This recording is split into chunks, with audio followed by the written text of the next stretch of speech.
I'm Pamela Bailey. I am the host of The Longer I Live. And it really is about, all the life lessons that I've learned, the things that I learned from people as I go along the way. And so I like to tell very interesting stories.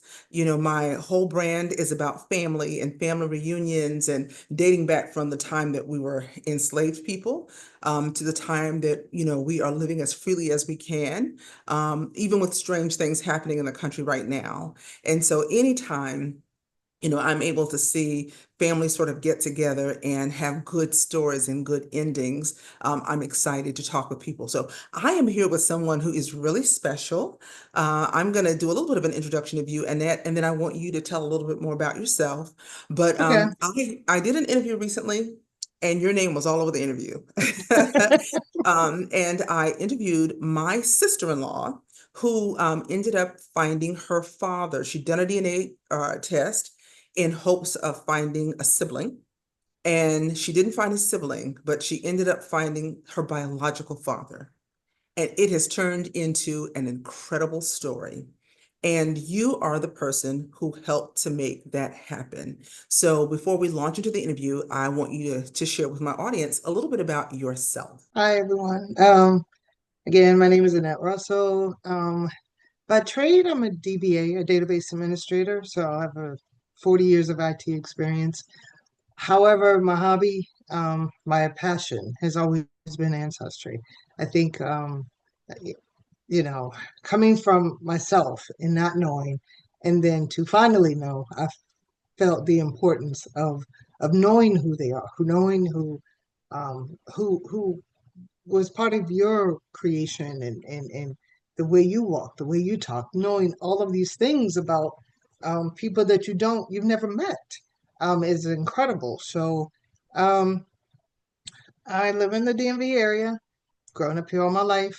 There's a lot of information in this area, and thank God we have different things, museums, libraries that have a plethora of information, courthouses, which is a treasure trove, the National Archives, which is a nightmare, but I mean, it's really, but again, a lot of information. So I've spent a lot of time in all of those places, and it's more and more information out there as you go. Not everything is online, but it is obtainable. So yeah, upon my retirement, which I don't know when that will be from the federal government, I Mhm. probably will be pursuing this full time at some level, and just try to figure out how this can benefit people. That this information has not been available to everyone, and to some to pursue this, it's very expensive. So I'm trying to make this affordable on top of that to provide Mhm. a service to That's us, for fantastic. us. That is fantastic. It really is. Because one of the things I think about, especially as I, have worked with a lot of genealogists and talked to a lot of people who've been doing this and their families have done it for decades, is that this has been consistent within the white community forever because they know all the places that they come from. They've never been disconnected unless they've chosen to be, but they've never Right. really been disconnected. Can you talk about how special, genealogy and family research is to Black families? And you mentioned that 1870 wall. Yes, yes. Okay. We all know slavery ended or Civil War 1865. Prior to that time, yes, people who were enslaved were on a census, but it was under their enslaver's name and just their name. I mean, their age, gender. That was it. You didn't have anything beyond that. So 1870 came around and everybody, well, I won't say everybody because if I were back then, I'd probably be reluctant to sign my name on a document, not knowing what that means. I mean, does that mean we're going to be re-enslaved? I mean, there's been a lot of tricks over the years, a lot of treaties broken and stuff like that. But I digress. Um, so, so I would be hesitant, but a lot of people did. I mean, they put their name on a document showing themselves, their age, um, their children, the town they're from. It shows where they were born. And that is amazing because that's our start. That's who we know who to celebrate. on Juneteenth. That is the first document with our names listed Mhm. along with our families. So that's the one I eventually get to. My favorite is the 1900 census, and the reason being is because it actually lists the month and year a person was born. And that Mhm. is so telltale for all the other clues that records that you're looking for and need in order to get the family tree correct. So I think you mentioned something that a lot of people don't think about when we talk about genealogy because, they're looking at documents, they're looking at, names on a piece of paper, but these are the people who are responsible for the way that we walk and we talk, sometimes yes. the things that we're interested in. Have you found connections to people from your past? It doesn't have to be, in the 1800s, but a grandparent or a great aunt or uncle that you feel very connected to because you have similarities to? Yes, it's funny that you mention that because I've always had this interest in real estate from the time I was 19, 20 years old. Didn't have means to buy, but I was like, I gotta figure this out. I gotta figure this out. So, fast forward, I've owned property. We have rental property. I'm really into this real estate, um, how it works, buying, flipping, the whole gamut. And but I never knew my father's mother. She never knew who he was. I understood why later. I won't go into details, but Mhm. Mhm. but however, when doing research with him, oh, he owned, 12 properties in DC, and I'm like, that's where it came from. I mean, Mhm. it's like I think I'm the only one of my siblings that have this level of interest in real estate, and I said, I think this is where it came from. So you never know. It may be a small thing of, a feature, that no Mhm. one else has, a cleft chin, and it's amazing because some of these documents actually give descriptions of the people. Especially like the World War II census, I mean, the World War II registration. They actually Mhm. have on the back their height, their skin tone, Mhm. any imperfections, a scar on the face or anything, any Mhm. physical attribute. They also include that as well. You're right. I'm not thinking about it until now because I've seen these documents, of course, but those military records, which I've seen of my grandfathers, Mm-hmm. they do talk about, whether the person is a lighter skinned Black person Yep. or a darker skinned Black person, their height, and so that's interesting because, I love DNA. Let me just say that Mm-hmm. I just say that DNA, and I'm jumping a little bit ahead of myself, but I want to say this Right. while we're on this point. DNA doesn't have a dog in the fight, right? No. This science just tells you what it is. And Yes. so I know particularly in African American families, we run, the entire rainbow from light to dark in the same family. And we Mm-hmm. all saw those shows back in the 80s and 90s where, people were in denial that this could be my child because this child's too Right. light, this child's too dark. And sometimes there is a grandparent or a great grandparent who may be on a record as mulatto, Yeah. and you don't even know that. But Right. you're thinking that as, two darker skinned people, how could we have a lighter skinned child or a child who is lighter than we are? And it is quite possible because you Every still have that DNA of that person in your family from 2 generations ago. Yeah, evolution tells you that. I mean, Mhm. that two darker people can make lighter people. I mean, I won't go to the whole theory of evolution, but Mhm. we Mhm. know what we know. Even the things like they'll identify things like freckles. And you think something like, wow, maybe this is where I got that from. I mean, my dad's family throughout. I mean, my great grandfather had freckles. Mhm. Every male in the family has prominent freckles that are just, Mhm. very distinct. So that's something that even the generation after, like my cousins, they Mhm. too, the men in there also have the freckles that have just been passed down from generation to generation. So it is, it's so much more than just, knowing someone's name or how they fall on the tree. It's knowing things that we sometimes we know, sometimes we've been told certain things that are Hmm. not totally true. We're not trying to debunk anything, but Right. also to find things that we just did not know. The articles that I come across are amazing sometimes. Hmm. Um, and it could be a circumstantial thing, it could be a real thing. I'll take one example. I have a friend, coworker friend. Um, Her mother had another family before she was born. She had three Hmm. children. Um, Long before she was born, I guess she lived nearby her parents or whatever. She had a little potbelly stove going. It set real low, and she went to go visit, something that she's probably done all along. So, unfortunately, in this situation, something happened, fire happened, and two of the children were killed in this fire. Hmm. So, things went crazy. She moved to DC. She's, divorced that husband, had another husband, had my coworker friend and the rest of her family.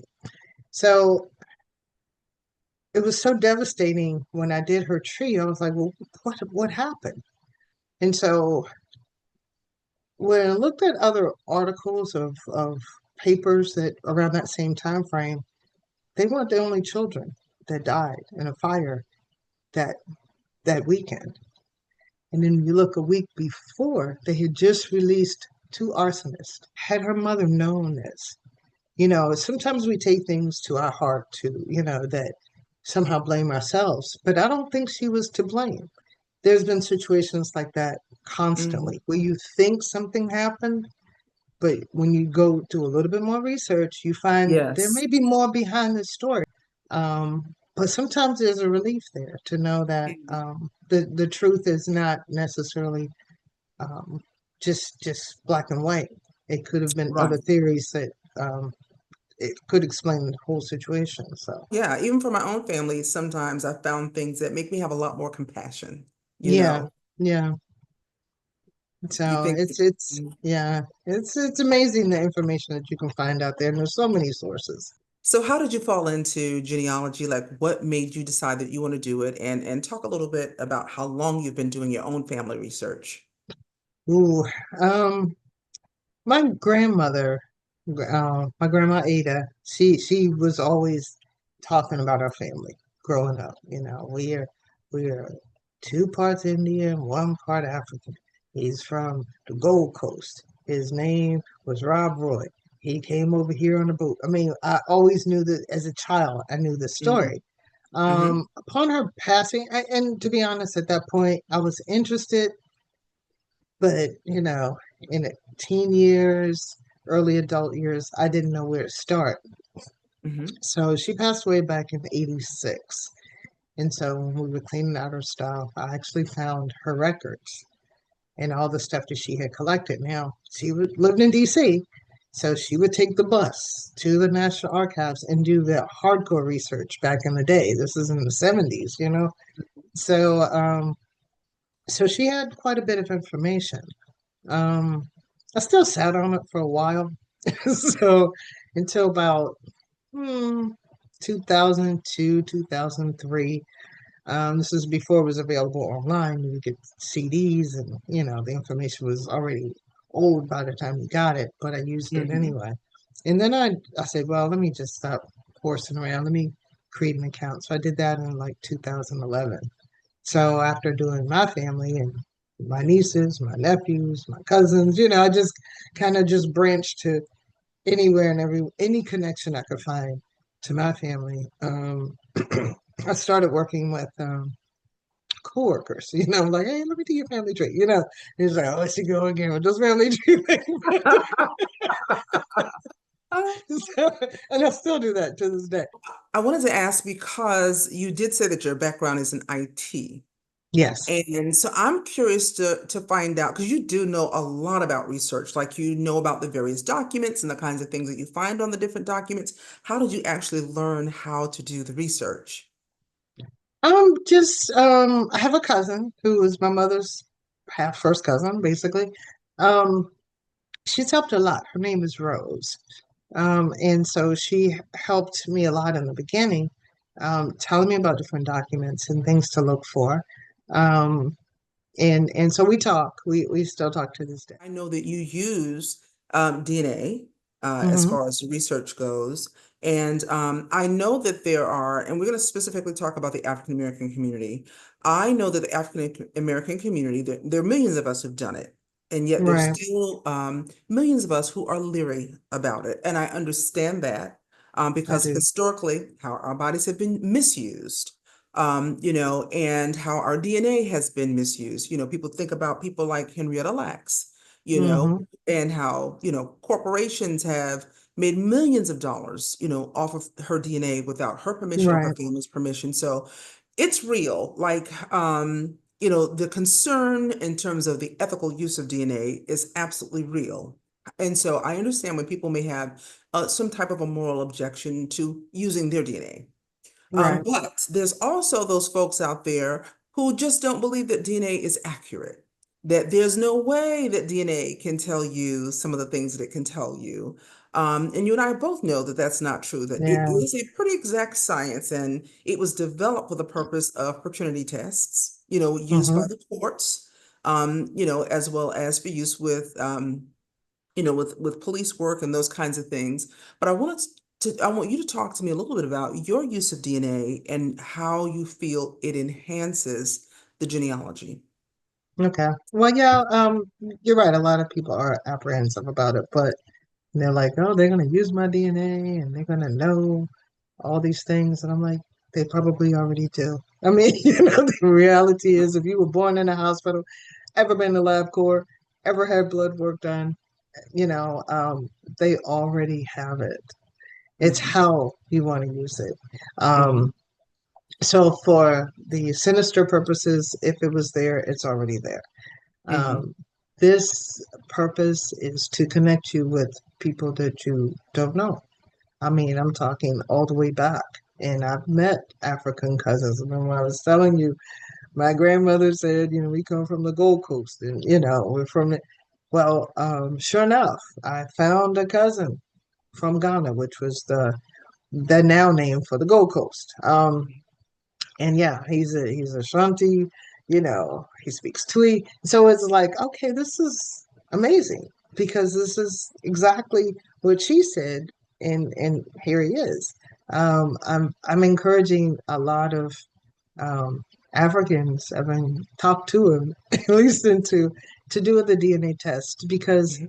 we need it as African Americans. If we've gone through the Atlantic slave trade and we don't know our origin. And this Hmm. helps to identify at least a part of our origin. Hmm. So yeah, and it's pretty accurate. I mean, even the Africans that I've had do the test, I mean, it's like 100% Nigerian or, 70% Mali, you know, 30% Senegal. I mean, it's very accurate in terms of areas. So that's Hmm. very helpful. Um, I use it a lot. I mean, a lot of it I use my own to explore. Now, I don't, I mean, all testing is different. I tend to, and I don't know if I'm allowed to even say this, but I tend to trust Ancestry the most. And there are Hmm. two reasons. Um, Number one, what I'm sure people may or may not know, that Ancestry was developed as part of the Jesus Christ of the Latter-day Saints, the Hmm. Mormons. They have to do their genealogy in order to be baptized because there's a ceremony where they have a celestial baptism and they have to have their ancestors along with them during the ceremony. So because it's for religious purposes, it holds a different level of privacy than Hmm. 23andMe or some of the others who are more for profit. They are, yes, they're making a profit, but they're a nonprofit organization. And they Hmm. have the largest sampling data because Hmm. they are all over. They're getting, I mean, this is where all these records come from. These are Mormon people hard at work, going to countries, small towns, and they're the ones who are scanning it and making this available. Um, so I tend to trust their testing more than others. Not that I haven't used the others, because I have. Because I'm like, what's the comparison? I want to see. They're pretty much on the mark. Everybody is about the same. Mm-hmm. Um, so, um, and some will automatically. Now I've used things like GEDmatch. Now GEDmatch is a different ball game. Mm-hmm. GEDmatch, you can take your raw DNA, put it in a database to sample people outside of Ancestry. So it samples, family, MDA, 23andMe, all the other sources of DNA testing. I did mine, but I don't recommend, well, and I did others where they put theirs out there, not me. Um, but because it's an open source, I don't want that to be too, I mean, I don't want to say don't do it, but because it's an open source, it can be used for other reasons, Mm-hmm. including criminal research and criminal activity. A lot Mm-hmm. of people use it for identifying remains Mm-hmm. and using it to try to link a person, an unidentified person, to their family. I put Yeah. mine out there so I can see how it works, and so I could learn how to read the different measurements, the different scales, the different stuff that's available when you put it out there. But I did not put, like, I have my dad's, my children's, my husband's, anybody Mm-hmm. I can find, my sisters, I did not put theirs out there because I Mm-hmm. just don't, I feel like, mine is enough. I used it for purpose. I did not Right. share mine with law enforcement. I'm not Mm-hmm. saying Mm-hmm. that you shouldn't. I mean, it Right. depends on the individual, but um, I tend to trust Ancestry more so than others for the accuracy as well as others. And I did one long time ago with like National Geographic. I mean, just to see, this is when it first became available back in like 2004. Mm-hmm. Um, and so that was different. That was a different test, and it's basically taking your oldest DNA and linking it back to where it's originated. So, Mm-hmm. um, mine said Eastern Africa. I mean, I'm like, okay, that's why I look the way I do, maybe because a lot of people get me mistaken for Ethiopians all the time. Mm-hmm. So I'm I like, can see okay, that. this makes I can sense. see it. I see it. I This absolutely see it. makes sense. Yeah. So, Mm-hmm. Mm-hmm. so it's amazing because even when I'm out, sometimes I have to respond in a certain way because I don't want to have to explain that I'm not Ethiopian. But, Right, right. so, Hmm. um, Yeah. but yeah, Well, I wanted to, well, first of all, let me apologize to my family because I have done Jed Match and it is all over the place. yeah, I've never put anybody else's out there, but exactly. because, yeah, my project, my Antebellum Diaspora project, I really am talking about, how to find family that was separated by slavery. So, I wanted to give people the option. So I did not agree, to have mine used by law enforcement either, because Yeah, I definitely would not want my family harassed because there may be 20 people who are my matches that they, right. could be looking for someone, but it is pretty much out there. But I wanted to ask off the top of your head, like when I did my DNA, some of the surprises for me knowing that most African Americans whose family have been enslaved and they've come through, that the transatlantic slave trade, that many of us have significant amounts of European DNA. And a lot of us here that, we have a lot of, like you said yourself, native DNA. And so I want to find out what surprises you found. So for myself, although, my family has been in this country for hundreds of years, I personally am less than probably somewhere around 3 or 4% European. That's it. Hmm. And so the native that, I know that I do have cousins who have more native, it's still not as common as people think that it is. We're Right. told that, almost 85% of us think we have it, and it's just the reverse. Only 15% of us have it. And Hmm. that's still millions of people, but not a lot. And so I do have a tiny, tiny amount of native that I would never, claim to be of native blood, but it Right. does help me to sort of think about the stories that have been told to me in my family, and it is some kind of a verification that based upon the places where my family lived around Tuscarora or Lumbee or those kinds of things. But again, I'm 95% African still. So are you comfortable talking about sort of what you found your makeup to be and what if there were any surprises? Yeah, there was. There's a little bit of Asian Indian, which I don't know how that got there. Mm-hmm, Um, hmm I mean, I'm not surprised with the Irish, German, English, that French. I started taking French because maybe a little bit of that, but um, but more so with the cousins in Cameroon and things like that. I wanted to be able to hmm communicate with people, and I was like, I'm getting older. Learn another language to keep avoid dementia. I don't know, but so so yeah, and the Native American thing is interesting because we've all been told that there's some kind of Native American. Yes, it showed up, like a 1% on me, showed up on a 1% on my sister. Um, so it seems like a small amount, but technically that's probably about right. Even if it does not show up, doesn't mean that you don't have it. hmm And I think a lot of things we don't know.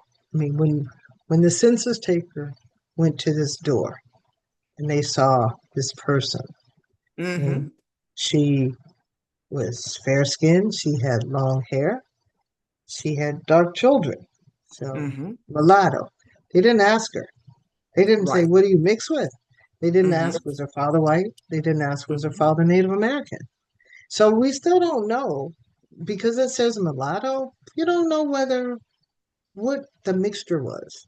And so sometimes you can find that. I think well, it's a whole different subject of going into the dolls registry, but there's a lot of people on that registry that should not have been.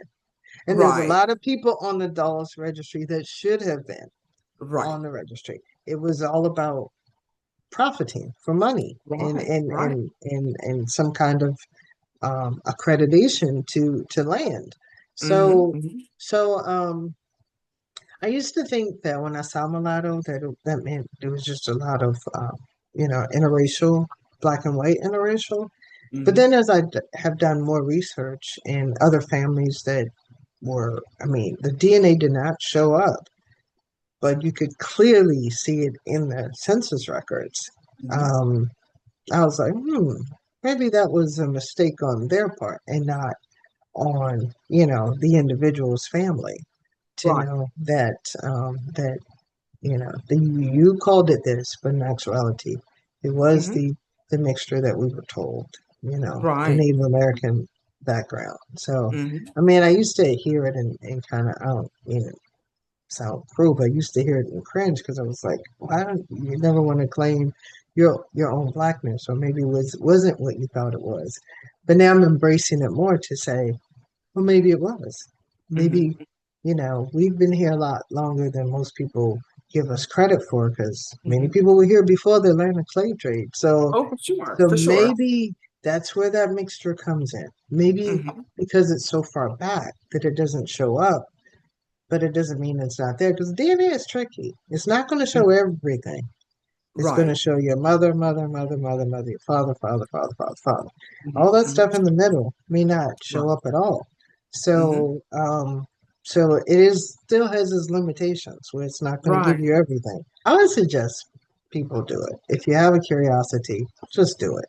hmm I do hmm warn you, there's always surprises. You know, I hmm tell hmm a lot of my clients, I do their DNA, I mean, their family trees, and then they say, "Oh, I want to know what part of what tribe I belong to." I'm like, "You gonna find more than a tribe." I mean, yeah, because Right. there are times when Right. people have found, siblings, or found that who they thought was their Yeah. sibling is not their sibling, hmm or it's only half hmm sibling, who Oof. have found children that they didn't know existed. So, Right. so Right. yeah, I mean, it tells it all. I mean, it's like It tells it it's all, like right? Dr. Phil and Murray on steroids sometimes. I mean, it's kind of And the thing about it is, when sometimes people will call me and they'll say, Pamela, I found XYZ, but then I talked to my mother or my grandmother or someone and they said, oh, you can't trust that thing. yeah. And I say to them, you can trust it. You can absolutely trust it. And maybe there's a reason that people can't fully tell you, all the information. And sometimes they don't even know all the information, They depending don't. upon what it is that they find. But you can trust that test. Yeah, You can that's true. absolutely That trust the is, test. I want yes. to switch to a little bit, just to talk about what you were able to do with my sister-in-law. And I do want to share with people that you do this, that you're not retired yet, so you don't do this full time. I don't want you to get bombarded. I know that you love doing this, and you Yeah, I are do. interested in new clients, and we will share your information a little bit down the road. In this broadcast, we'll share your information. But I wanted to ask you, you did something really amazing for my sister-in-law. You recognized, first of all, how emotional this is Yes. and how difficult it is, first of all, to find out that you have a parent out there, and it could be a sibling or could be any of those things, and she wanted to give a go at it. And she talked about this in terms of reaching out to the man that she learned was her father. And what she didn't know was how she was going to be received. She didn't know if he knew about her. She didn't know any of those things. And so she said to me, at first, Pamela, I wanted to take a crack at it. And so I sent him an email that said, like, hello, Mr. Brown, She said, and that's what I thought, contact was. And she said, when I talked to Annette, she was like, you know, ma'am, you did not do anything. He does not know who you are. Yeah. And immediately she was nervous. I remember her calling me and saying to me, Pamela, Annette is going to reach out to him on my behalf. Just sort of pray with me and just hope that things go well. Yeah. And I wanted to find out from you, like, it seems like it was something that you were able to put him at ease. Hmm. Um, he had some knowledge that there could be a possibility, but he didn't know you, from No. anyone else. But what is it about what you're able to do that helps to make these connections easier for the people who are trying to find loved ones? Well, the thing is that I'm not emotionally attached. So Mm. rejection, Mm-hmm. I don't care. I mean, I've done it before where they've said, Mm-hmm. no, I don't have anything to do with it. And I'm like, keep my number, call me when you're ready. And they do. I Mm. mean, sometimes that happens. Mm-hmm. Typically, I don't put anybody on the spot. I don't give out any info. I give myself. I say I'm a genealogist, and what I do is connecting families. Okay. Mm-hmm. Um, I normally get three things that only that person would know without revealing too much. A place Mm-hmm. where they worked, a place where they lived, a person they may know in common, and that's it. I let them sit on that because I don't send it to just that one person. I sent it to about, Mm-hmm. like in her situation, I sent it to four, you Mm-hmm. know? And it was the one who responded that I knew was the one who, Okay. if they respond, I don't know what you're talking about, and I'm like, okay, that's not it. So, Okay. but I don't put too much information out there because I don't Mm-hmm. know what situation, and I don't even know if I'm Right. using the right phone number. I mean, I'm Right. hoping to get the connection to the person, but I may be connecting a spouse. I may be Mm-hmm. connecting someone else. So I don't reveal Too much. who the person is, Mm-hmm. what type of relationship it is, and you just too much information, um, in terms of names, other than common names, Mm-hmm. friends. Do you know such and such, such and such and such and such? So I don't put just one. Mm-hmm. I use two or more people that the person may know. Okay. And that's how I've done it in the past. I've been doing this for a while. At first, I was a little nervous because it's like, but I'm not worried, and I'd rather do it than have the person who's looking for that uh, long lost relative to do it themselves Mm-hmm. because that's depending on how it's received, it could be Right. kind of feel like more rejection. And it's like, Yes. I don't want that person to feel that way. So, yeah, Right. there's been times when I've connected and I've, I used to make calls, but, people don't, most people don't answer phones that they don't identify anymore. So now I'm resorting to Mm-hmm. using a text message. But yeah, I've had that happen before as well as, I call them and they admit they're the person. They want to meet them until they get to the point of, well, no, I don't want nothing to do with this because they didn't want me then. I don't want them now. So I'm Yeah. like, Yeah. okay. Yeah. Yeah. So, again, I tell them, okay, I understand this is a shock. Just save my number. And when you're Mm-hmm. ready, give me a call. Wow. And within a month, they normally call because in a lot of situations, people didn't know this person existed. So they Mm-hmm. have to give their family an opportunity unless they never want to reveal this information. And there's quite a few reasons. Mm-hmm. A lot of them have to do, well, one that I did was a result of an affair. And Mm-hmm. Mm-hmm. the couple were I don't know what's that I won't say entanglement, but it was kind of like um they were all associated. The spouses were associated too. Mm-hmm. So or the spouse of the one. So when this pregnancy occurred, the person went off, had the baby. Um, Nobody knew about the child. Came back Mm-hmm. into the mix, like nothing happened.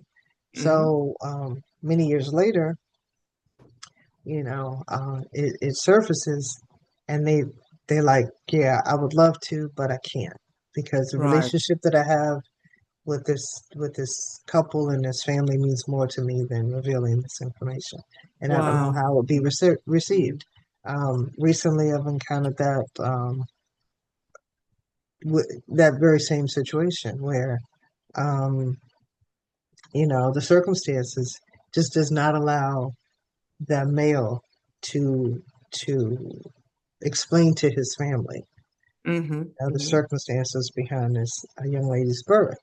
And, sometimes that's more devastating than people know because he's carrying around this stress right now Mm-hmm. because he Mm-hmm. knows, but, and it is affecting him, but, he can't say because he Mm-hmm. chooses not to.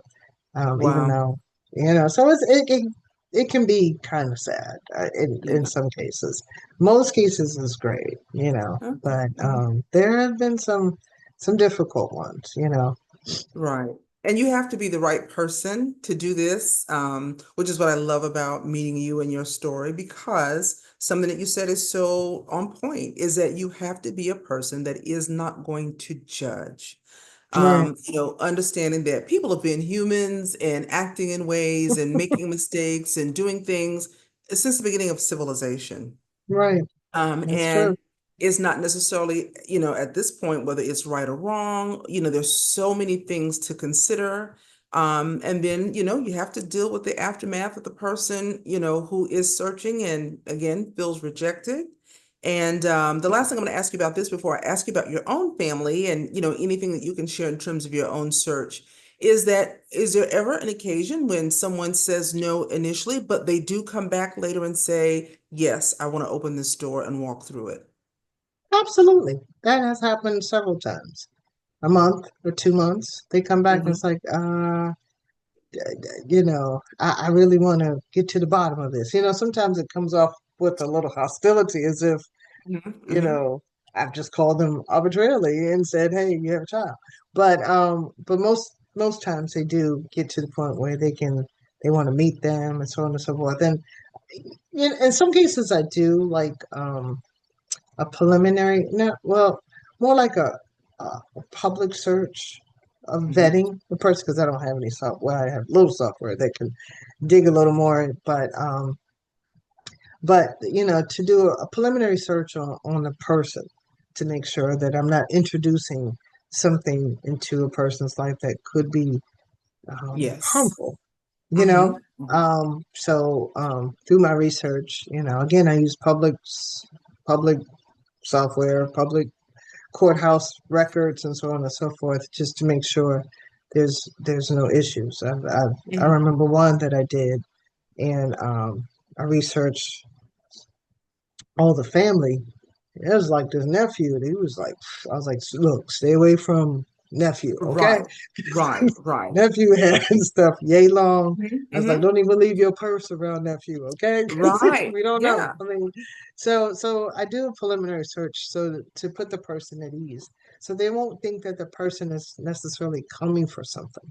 A lot of Right. people are reluctant to do things like this because they feel like the person is looking to make some kind of monetary gain. And Right. that's usually not the case. They just want to Mhm, know, what's the other side of their DNA. I mean, mhm, um, or what is their DNA because they could have been mhm, adopted. Case in point, with my sister. I know we were going to talk about this a little later, but mhm, it was an interesting situation. mhm. She's a little younger than I am. I don't know if you want to talk about it now or you want to. I do want to talk about that. I do want to ask you one question though. Well, not even ask a question, but I want to make a statement because you said something that's very important. And I want to make sure that we put it out there because, one of the things I do is when I'm finding my own family and reconnecting my family is I never want to make it so people think because you've met someone or I've introduced someone into the family per se, we're doing a Zoom call that I'm Right. vouching for that person. Mm-hmm. Because don't expect because you meet someone that you should go on vacation with them. Don't Yeah. expect because you share DNA that you all should or you should invite this person to stay in your home. Now, I've Mm-hmm. been really lucky in that I've met some cousins. When I tell you, it feels like I have known these cousins for my whole life. And I Right. do love them. And I've had a few visit my home and I've visited their homes, and it has been really incredible. But even in that, I'm very careful about vetting. And I Yeah. want people to know, even if you are excited about reconnecting with someone through DNA, even if it's a biological closeness, but you Mm-hmm. don't know this person, you have to be careful. Yeah, And you it do. is okay to, draw some, parameters around how you meet and, where you meet, until you actually get to know more about that person. So, I agree. Totally. yes, yeah. So with that said, I want you to tell me a little bit about your story, in terms of using DNA and how you found a family member that you possibly didn't expect to find. No, I had no idea. I mean, again, I've done mine, my children, my dad, because my mom had already passed away. So I was trying to, when I asked my dad to do it, it was more so when I read my DNA, I would know, which side I'm working with, um, to link back to different relatives and matches and so on and so forth. So, the kid's been out there for a while. And so back in 2017, I had a Hmm. match. Had a match with someone who was very close. They said first cousin or close relative. I'm like, I don't know this person. So they contacted me. I was like, hey, are you in this family? And then, we're exchanging surnames and stuff, and Hmm. there was no match. So I don't know what possessed me to make a comparison between that test and my dad's because I'm the manager of his results. Hmm. So when I saw it, she compared the same as my children. So I Mm. realized, ooh, it's dad's grandchild. So I'm like, that means there's a child, and I'm not the only one. I mean, that was more devastating more than anything else because I thought I was the youngest and Right. the only one of my dad's. So so yeah, I didn't sleep much that night, but the next day I was kind of excited, and I was like, "Hey, uh, you're not my cousin, you're my niece." And so she's like, "Oh wow, my mom was adopted, so she never knew her parents." So she, had her adoptive parents, and in a nutshell, she didn't find out till she was 28 that she was adopted after, Wow. um, you know, her original birth certificate surfaced. Mm-hmm. And so my sister, her name is Carol, she didn't want to dishonor her parents by searching for her birth parents.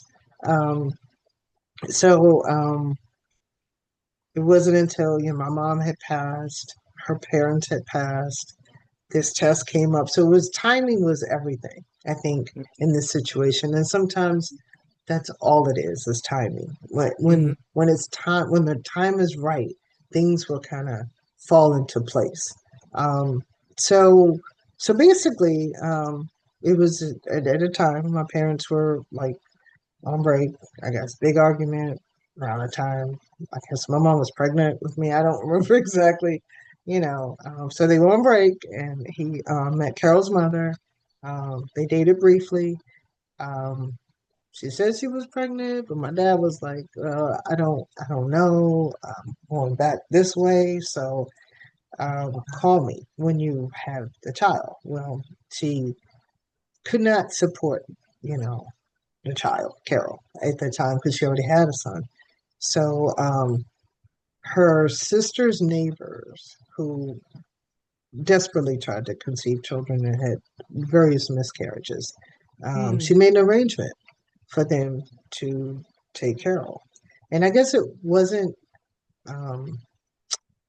it wasn't an official adoption, so therefore the original birth certificate was there, still in record. I mean, she had the unnamed one, the unparented one with the name and Mm-hmm. the date of Mm-hmm. birth and so on and so forth, and where you were born and that you were colored. But because that's what they did back in the day. Right. But nothing official.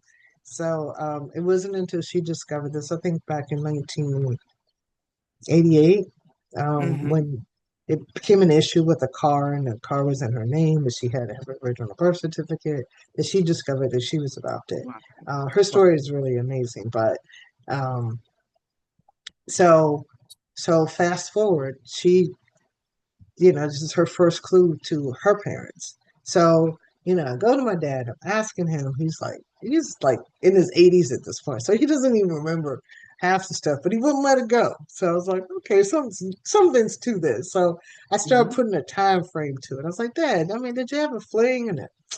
Summer 1960 or something. He's like, oh yeah, I was messing with, so basically that's how we got her birth mother's name and information. Um, so I went to, so by then, a couple weeks later, we actually met Carol and my niece, who I did the test with. So we had a photo shoot. We met. We had fun. That was like in September. Um, so I got more information from my dad about the mom, and Mm-hmm. I knew she had another son who's older, and he remembered what his name was. Amazing, his memory was still good, but he remembered what his name was and about how old he was. So through researching him, I was able to find his mom, which her name had changed, because she had gotten married. Mm-hmm. So, I was able to contact her. And so she was like willing to meet her daughter. So she was So still alive. she was still alive.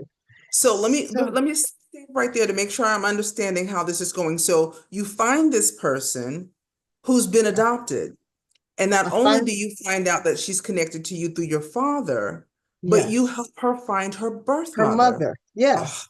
And amazing. so the Amazing. following month, I mean, I talked to the birth mother and I'm telling her and so da da da da. And so it's kind of cute because, the following month, that was in October, no, November. Mm-hmm. Um, I went over there again to meet, Carol, her birth mother, her brother, which we all call each other sister and brother, even though, Mm-hmm. and we had a great time, So we have a photo picture of that one. So and then so I continued to talk to her mother a little bit, and she was like, "How's your dad?" And I'm like, "Oh, he's a widow." She's like, "Oh, really?" I'm like, "Okay, cool." You know, so so in December, we all got together, Oh, So my dad, Miss Mary, her mom and Carol, my husband, her daughters, Wow. my daughter. I mean, we all got together and went to an event that we all could Mhm. hang out. So it was really cute. So it became, you know, long lost family and old people match. I mean, basically. Wow. I know. So, Oh, that's and so they've been cool in though. touch ever since because, when you get a certain age, like my dad is now, he'll be 91 um, Wow. this September. And he's still spry. He's still, you know, and it's not so much the physical, it's the connecting with people that you Hmm. know. And Hmm. so they still talk, him and his marriage is, like I That's said, timing is amazing. everything It because, is. he's no longer lonely because my mom has passed. He has a whole, family and grandchildren and great grandchildren that, and I don't feel short. I mean, a lot of people are like, well, why would you do that? That's your fault. I'm like, I love my dad and I wanted Hmm. to share him because that's Right. how much, I mean, I think he's a great dad to me. Why not let her experience this Oh. as well? So, there's no issue with us. Hmm. And, she goes, hangs out with him. I go to the doctor's appointments. We have it all figured out. And he's getting the best of both worlds. And why not? I mean, he's a great dad. So, you know, um, not all family is like that or Right. can be like that, but I think it Hmm. should be because it doesn't mean he loves me any less. He just has more Right. love, and I would want that for him because there's less loneliness and things that Hmm. he has to look forward to. And Hmm. so That's such an it all amazing works out. story.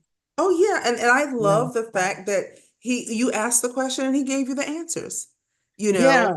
I was We are surprised. still, yes, but one of the things I find that is so difficult for people is when the people that they live with or the people that they know just will not tell them the truth or Yeah. just won't give them any answers.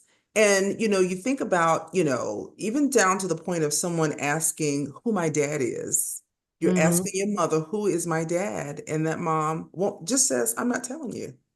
And you're Yeah, a I've had 50 that. year old, and your mother won't tell you who your father is. So I I've had that love happen. the fact that your dad said, oh, yeah, this is life. This happened. It was a bad time for your mom and I. And, we took a bit of a break and this happened in the meantime. And so, yeah, Yeah, there is a possibility. So I have so much respect for that kind of honesty. I really yeah. do. Hmm. It was amazing because even when he told me that, I guess back then, of course, they ain't had cell phones, so you couldn't do your selfies and stuff like that. But they would do something similar, which is go to a photo studio and Hmm. take a picture Hmm. together. And he Hmm. happened to take a picture with her back then. Wow. Wow. So when he talked about it, he still had that picture, which was fine. My mother saw, but Hmm. Hmm. so Hmm. so it was amazing that he had the picture and I was able to take a picture of that and share it with my sister. So that was the first time seeing her birth mother, you know. Wow. So Oh. it was that became, like I said, when it comes to timing and that whole scenario, Hmm. um, it just worked out so perfect that Hmm. it couldn't have worked any better. I mean, again, everybody hasn't met everybody yet because we're all in different areas and different places, so we have yet to come together. But her personalities, I mean, she looks just like my aunt. She's very, my dad is like 5 feet, her mother is like under 5 feet, like 4'11" or something, 4'9". She's really tiny, like Hmm. she's under five. She's about 5 feet. Her Hmm. mannerisms are so much like my dad's, Wow. kind of quiet, kind of make you got to get them to talk when you're ready but Hmm. very shy. That's where I think both of our personalities are similar because I can be very shy around people that I don't know. Um, Hmm. but I can be a talker too, so obviously. But I see more similarities than differences. I see, Hmm. when we get on the phone, we're on the phone for like 2 3 hours, we talk and it's a sister bond that and we may not have had the years, but we have the connection, and I think that's more Yeah. important than anything else. Mm-hmm. So, and it doesn't take, I have older sisters. My mom was married before, Mm-hmm. and so I have four older sisters. And it doesn't take away from any attachment that I had with them as well. Well, one passed Right. away, but I'm still close to them as well. So Mm-hmm. it's not, it didn't move anything. It didn't change anything. It's just Mm-hmm. all composed together, I guess, to make, a family, Yes, yes. And we have just all different stories. I'm going to ask you just one more question. And before I even do that, I just want to say I knew that you were going to be an amazing guest. Well, Um, thank and you. I'm just so appreciative of you just sort of taking some time out, making space to do this because I think it's really important. I think people are going to see this, they're going to learn a lot from it, they're going to be inspired to find their family. And so I Hmm. want to thank you just really, really thank you for making space No, to do you're this. quite Yeah, welcome. you've been an amazing guest. I do want to Thank ask you you. one last question. What piece of advice would you give to someone who is on this journey of wanting to find family, whether it is ancestral family and wanting to learn more about that family, or maybe trying to reconnect or find out more about the people that they come from, Hmm. or immediately? And that could be two different answers, but what kind of advice would you give? Well, I mean, sometimes you don't really know how it's going to be received, especially if you're looking for a long lost parent. Um, so I always tell them, look for the minimum of maybe you just want to know what they look like. And Hmm. maybe that's start there. Don't Hmm. expect anything more, just so you'll know what they look like. In most cases, in many cases, the person's already deceased anyway. And Hmm. sometimes siblings don't always want to be embracing. So, Hmm. so keep that in mind and just look for the bare minimum. Just you want to know, you want to see physically where Yes. those traits are, and stay there. If it goes beyond that, terrific. If it doesn't, at least you've gotten that question answered. You know, Hmm. so Hmm. that's what I typically tell people. You Hmm. know, That's amazing. so That's amazing. Well, I'm going to, like I said, get information from you that I can share it with the people. So if they would like to utilize your service, as long as they understand that this is not what you're doing full time. So they may have to take a number, especially after they see the interview, to be able to get your assistance or get assistance from you. But again, I just thank you so much for your time, and it has been an absolute pleasure. well, thank you so much for having me. It's been fun. I was a little nervous about doing this, but I think it worked out pretty well. So Absolutely. thank Beautiful, you for beautiful. having.